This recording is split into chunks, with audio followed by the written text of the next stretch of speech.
జై వీరభద్ర కల్మాత్ నమో నమ.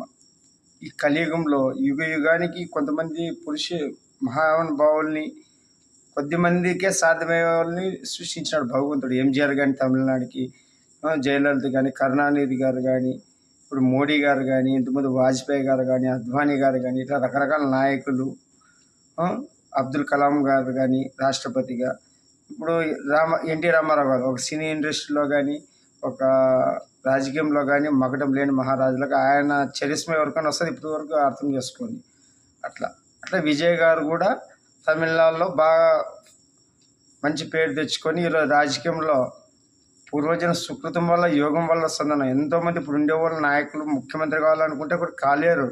అది కొద్ది మందికి అదృష్టం వరిస్తుంది. ఆ భగవంతుడు రాసి పెట్టేటప్పుడు ఆ బ్రహ్మరాత తెలుసుకోవాలి. తర్వాత ఇంకోటి, మన ఆంధ్రప్రదేశ్లో వైసీపీ జగన్ వల్ల విజయ్ గెలిచారంటే విజయ్ది చూడండి ఒకసారి స్పీచ్ ఎట్లుంటుంది.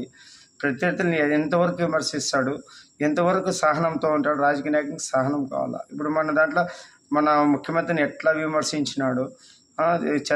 చంద్రబాబు అప్పుడు ముఖ్యమంత్రిగా ఉన్నప్పుడు కాల్చి పడేయాలా ఎట్లా మాట్లాడినాడు చూసినాం.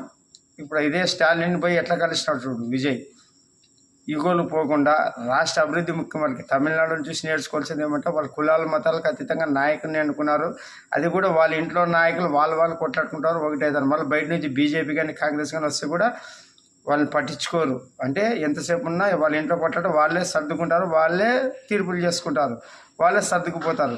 వేరే పార్టీలు జాతీయ పార్టీలకు అవకాశమే లేదు. ఇది మనం తెలుసుకోవాలి. కానీ మన జగన్ గారు ఏం చేశారు, బీజేపీతో వత్తాసు పలుకుతూ ఇండైరెక్ట్గా సపోర్ట్ చేస్తూ ఒక్క బిల్లులు కూడా ఏం తెచ్చుకున్నాడు, తన కేసుల వరకే విముక్తి చేసుకున్నాడు.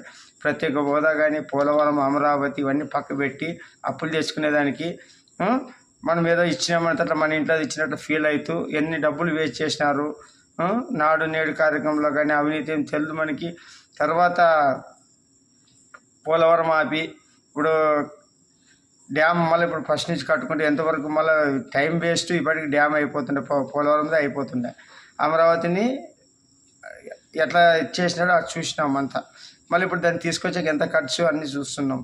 ఇవన్నీ ప్రజలతో ఆడుకున్నారు. ఆంధ్రప్రదేశ్ ప్రజలు టార్గెట్ అయిపోయినారు. చంద్రబాబు మీద ఇగోతో ప్రజావేదికను కుప్పకూల్చడము, తర్వాత అన్ని పేరు వస్తుందని నిలబెట్టడము. ఒకప్పుడు రాజధాని అంటే ఒక విశాలమైన భూమి ఉండాలా, అన్ని సదుపాయాలు ఉండాలా, ఒక సిటీ లాగా ఉండాలా అన్నప్పుడు మళ్ళీ ఇంత పెద్ద భూసేకరణ చేసింది. అందుకే మధ్యలో నది ఉండదు. అన్ని పోలవరం కంప్లీట్ అయితే ఆంధ్రప్రదేశ్ వెలిగిపోతుందని మీకు అన్నీ ముందుకు అర్థమవుతుంది. ఇవన్నీ రాజకీయాలు వద్దు. మన ఆయన వీరభోసం తెచ్చి పాలిస్తాడు, రాజకీయాన్ని పాదలో తొక్కుతాడు.